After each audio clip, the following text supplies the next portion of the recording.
Welcome to the in front of me Samsung Galaxy Tab S8 Ultra 5G, and I'll show you how to scan QR codes with the help of our device.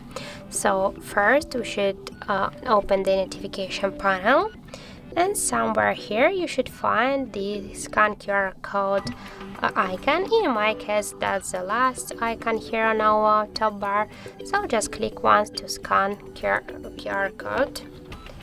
And now we'll just see here.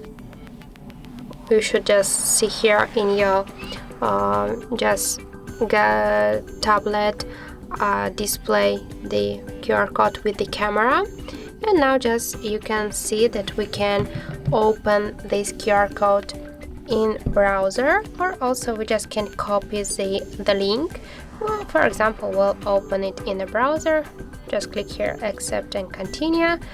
Here we can just turn on it with our Google account, and as can you see, that was the Wikipedia article here in this QR code. So that's it, that's how it looks. Thank you guys for watching, and if you find this video helpful, don't forget to leave a like, comment and to subscribe our channel.